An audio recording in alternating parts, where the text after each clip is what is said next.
What's up, guys, and welcome back to Bible Fun with the Duns. Today we're covering Psalms 40 and 41. Let's get started. In Psalm 40, David is praising, worshiping, remembering, and celebrating what God has done in his life. He says, I waited patiently for the Lord. He inclined to me and heard my cry. He drew me up from the pit of destruction, out of the miry bog, and set my feet on a rock, making my steps secure. He put a new song in my mouth, a song of praise to our God. Many will see and fear and put their trust in the Lord. He is so excited and thankful for what God has done. He wants to tell everyone else so that they may know God too. And I love the imagery he uses as he writes this psalm. He's in the middle of rocky mountains, and that's all he can see. Not the Rocky Mountains, but mountains that are very rocky. They have caves, and you see this imagery through his words in his poetry. He continues talking to God, practicing all of the things that we've seen him practice. He's remembering what God has done. He's thanking him for that. He's praising and worshiping him. And then he's going to him with his requests. In Psalm 41, David is still sick with whatever sickness he has that we talked about yesterday in Psalms 38 and 39. He's been wondering, he must be pretty sick because he's wondering if he's coming to the end of his life. And he's talking to God, asking him to heal him and to restore him to full health. His enemies are wanting to see him die, which is really mean and hurtful. That would hurt my feelings. He ends this psalm on a high note, though. And in verse 12, he talks about how God has upheld him and set him in God's presence forever. And he knows that whether he lives or dies, he gets the blessing of God's presence. So, guys, what was your takeaway? John, what was yours? Okay, I delight to do your will, my God, and your instruction is deep within me. Okay, that's chapter 40, verse 8. I delight to do your will, O God, and your instruction is deep within me. Do y'all feel that way? Do you want to do what God does, what God tells you?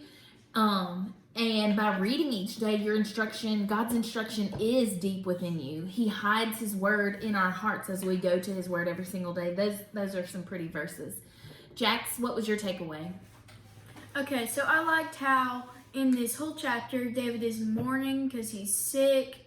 He's had a lot of people betray him. Everyone hates him at this point in his life, and he thinks he's dying. But then he remembers that God is great and not faithful. But he is. Yeah. He is.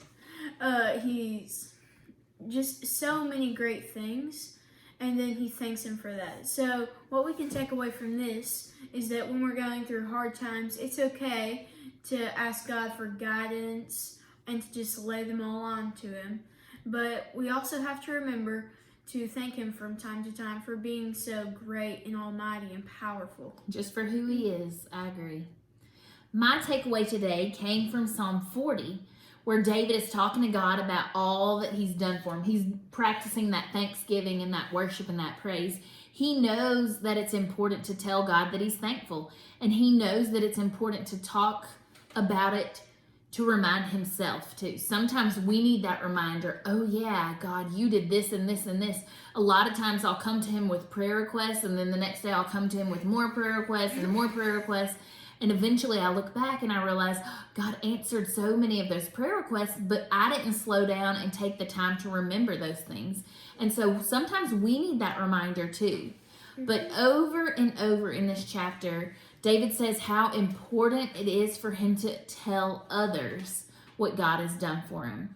In verse 5, he says, you have multiplied, O Lord my God, your wondrous deeds and your thoughts toward us. None can compare to you. I will proclaim and tell of them, yet there are more than can be told. In verses 9 and 10, he says, I've told the glad news of deliverance in the great congregation. Behold, I have not restrained my lips. As you know, O Lord, I have not hidden your deliverance within my heart. I have spoken of your faithfulness and your salvation. I have not concealed your steadfast love and your faithfulness from the great congregation.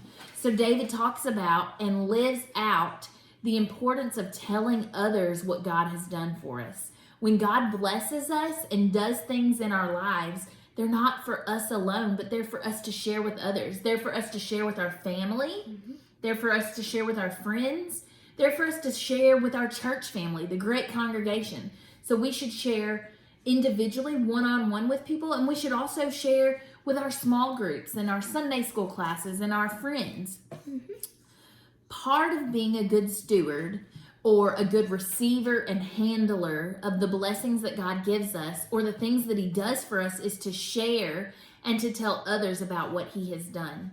When we tell others what God has done, it helps us to remember, and we always need reminders, and it helps us to celebrate what he has done. And it also helps the people that we're telling know the God that we know and know God in the ways that he has shown himself to us.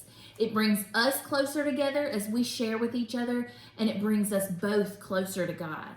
So some questions for you all to talk about and think about.